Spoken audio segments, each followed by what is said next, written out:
if you do what it is that you're called upon to do, which is to lift your eyes up above the mundane, daily, selfish, impulsive issues that might beset you, and attempt to enter into a contractual relationship with that which you might hold in the highest regard, whatever that might be, to aim high and to make that important above all else in your life, that fortifies you against the vicissitudes of existence like nothing else can. And I truly believe that that's the most practical advice that you could possibly receive.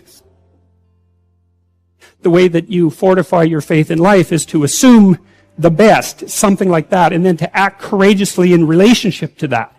And that's tantamount to expressing your faith in the highest possible good. It's tantamount to expressing your faith in God.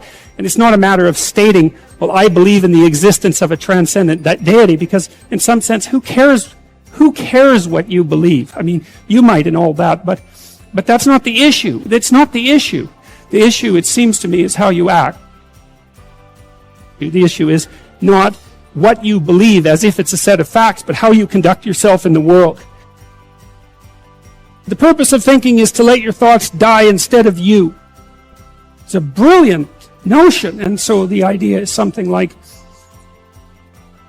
you can conjure up a representation of yourself. You can conjure up a variety of potential representations of yourself in the future. You can lay out how those future representations of yourself are likely to prevail or fail. You can call the potential yous in the future that will fail, and then you can embody the ones that will succeed. You do that while simultaneously conjuring up a representation of your current state and determining for yourself, because of your undue suffering, which elements of your pathetic being need to be given up so that you can move forward into that future. And the goal, what is it that you're aiming at with that work and that sacrifice? That's the ultimate question. What is it that you're trying to do? Well, you're trying to improve the future. We believe that the future can be improved. We believe that it can be improved as a consequence of our sacrificial work. And so, once again, what are the limitations? What are the limits to that? What are the necessary limits to that? I would say we don't know. We conjured up this remarkable idea. The future exists. We can see it even though it's only potential. We can adjust our behavior in the present in order to maximize our probability of success in the future. How best to do that? Well, the idea is something like, don't hesitate to offer the ultimate sacrifice if you want the future to turn out ultimately well. What is it that you could contract for, let's say, if you were willing to give up everything about you that's weak and unworthy? The proper sacrificial attitude produces a psychological state and then a social state that's a manifestation of that attitude that decreases the probability that the world will careen into hell and increases the probability that people will live high quality, meaningful, private lives in a society that's balanced and capable of supporting that. And none of that seems to me to be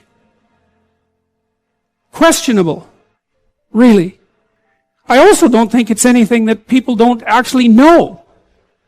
You know, people have told me many times that when they listen to me talk, they're hearing things that they already knew but didn't know how to say. It's something like that. And this is one of those things that I think is exactly like that. I mean, I think it's at the very core of our moral knowledge, which is our behavioral knowledge and our perceptual knowledge. I mean, let's get this straight. Moral knowledge is no trivial matter. It's knowledge about how it is that you orient yourself in the world. There's no more profoundly necessary form of knowledge. Well, it's predicated on something that's exactly like this. We know that we have to make sacrifices. We know that we have to aim at what's good.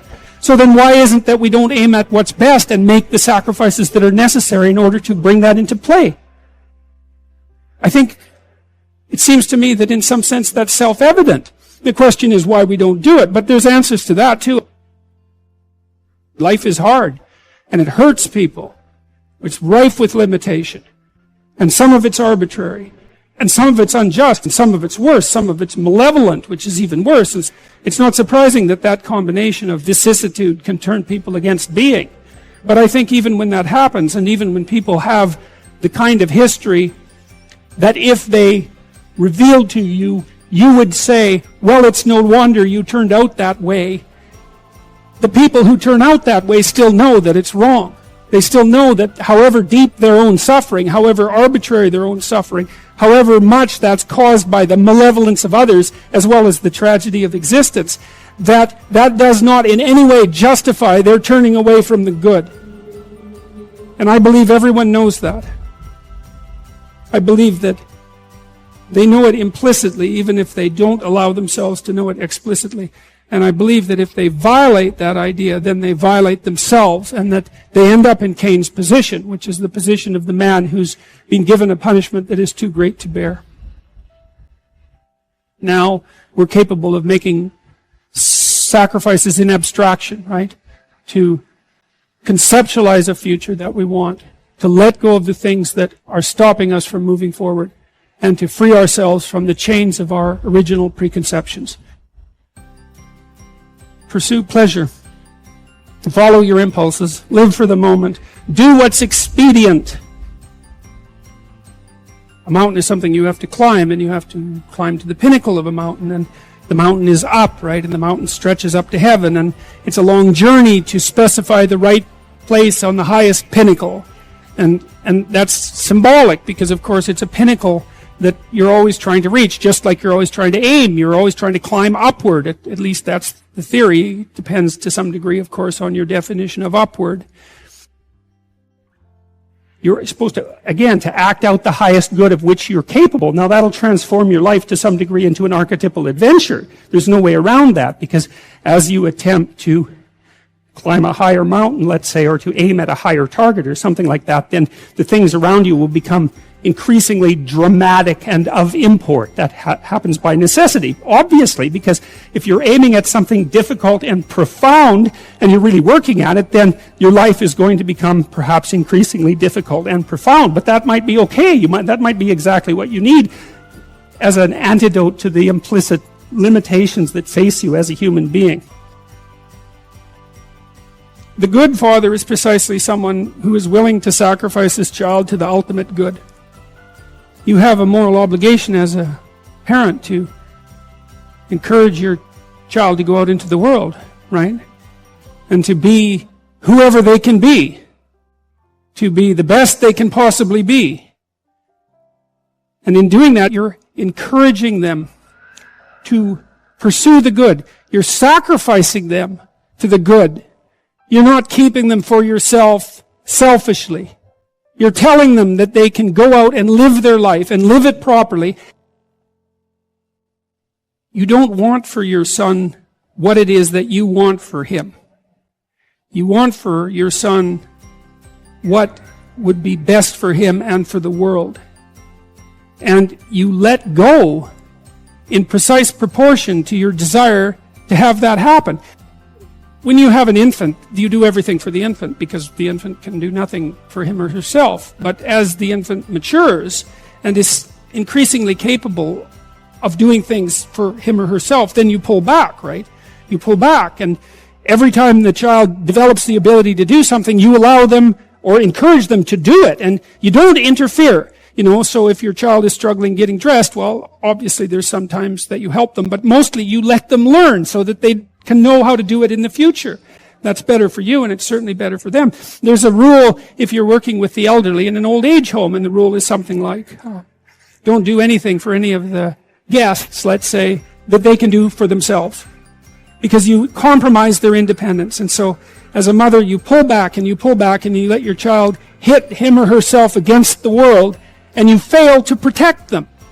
But by failing to protect them, you encourage and ennoble them to the point where you're no longer necessary.